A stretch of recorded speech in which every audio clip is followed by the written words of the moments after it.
Greetings, dear ones. I'm Kryon of Magnetic Service. And greetings to those who sit here for the first time. For you have a puzzle before you. The man in the chair has been talking to you for over an hour. He sits in the chair and it's his voice yet again. And all that you have learned through your entire life about the reality of what is what and how it works say that the same guy sat in the chair and is talking again. And as many times as we have talked about it, it is the same for all. There is a bridge of belief that you cross when you sit in a spiritual place and you decide to worship. We're in a spiritual center at the moment. I know where I am. I know who is here. I know who's listening. Because I am in a dimensional place that has a reality that promotes that. It is far, far different than yours at the moment. And so what we have done in the past is ask you to get out of this box, a box that you say you're in because you need to be there. You need to be there because of mental survival. You cannot let yourself go into the la-la land of belief. And some of you say that's because there's just too many things there. But let me ask you, does this stop you? Does this stop you from meditating or for speaking to God in any way? Whatever God is to you, when you speak to God, do you have to then draw the logical line, sit and pant for a while and change energies? And the answer is no. Because it is inside and it's intuitive, right there with his hand out, asking you to be part of it all. I want you to cross this barrier and get used to it. Because eventually, dear human being, eventually human nature will require it. You'll start living differently. What you will call in another dimension, which is incorrect, it is simply living in more dimensions than you have. We have another name for it, and that's growing up. Human consciousness is exactly correlated with dimensional perception.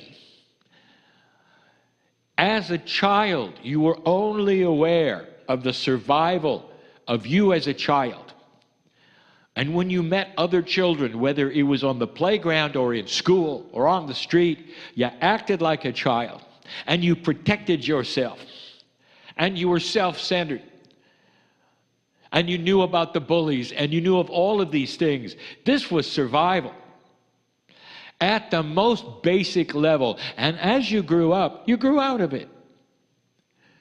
And the other children did too. As young adults, and we've said it so many times before, you acted differently, even toward the same individuals.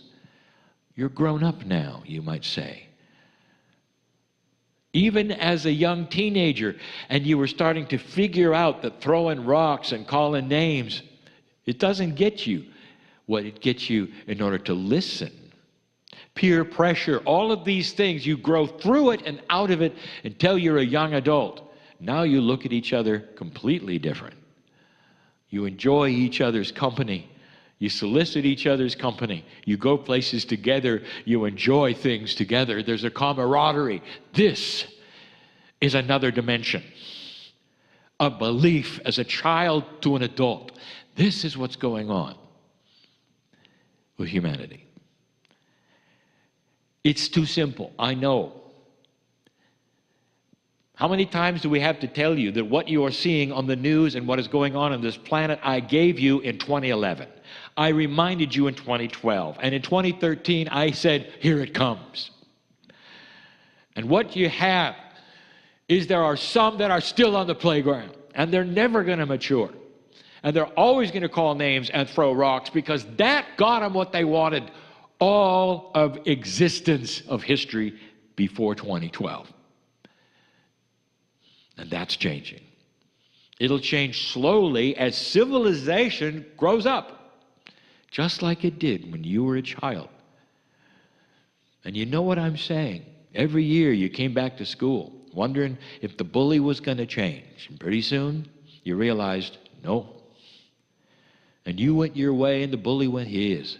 25 years later, you find out what they're doing, he's still a bully.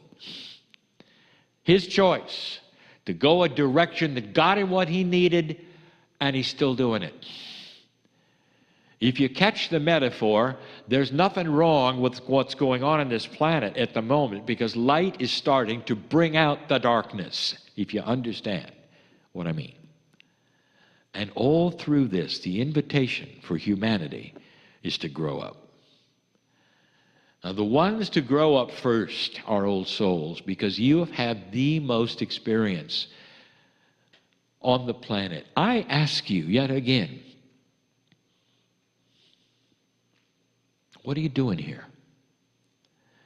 It's a beautiful Sunday, an afternoon in a place where the weather is good. You could be doing so many other things.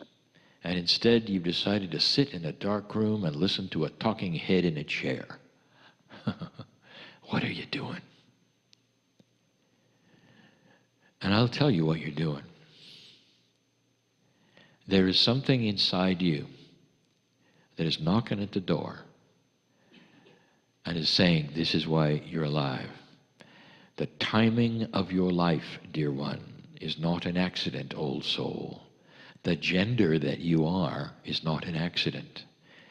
The changes that are happening in your life, even as I'm in this chair, are not an accident. All of history resounded with your lives. And here you are today. In a world that is calm enough that you're out of survival and can start making the differences, you have the tools, and that is the experience. You can generate compassion easily because you know what it is. You can look at those who don't understand and just have compassion, and they will see in you a maturity that is attractive. They're going to want to be with you because you have answers to life. God inside, benevolence and beauty. This planet is not an accident. Tonight, I want to give you some things to think about regarding the planet Earth. I'm going to call it the benevolence of the universe on you. I also may name it, because of where I am, the big gamble. Dear ones, it's an appropriate energy that you are here. Now, I have been speaking for a few minutes, loving the fact that I can be with you. The Merkaba of each of you is an energy that is multidimensional, that you cannot see, but you know it is there. It is your antenna of sensitivity. It is the culmination of a multidimensional field around your DNA, which contains that which is your Akashic record and so much more, the very core of God within.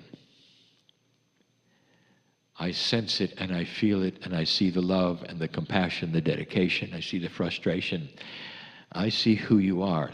Listen, dear one, you want the healing you came for. It's why you're sitting in the chair. I know who you are. Do you think maybe if you came and sat here, you would have a better chance of being healed? Is that what you thought because you came in the door? Well, let me tell you something. You were right. You got it right.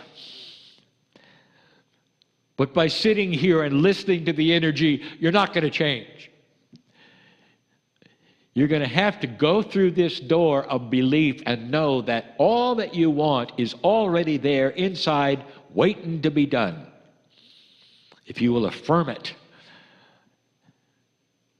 and know it's you, you deserve it.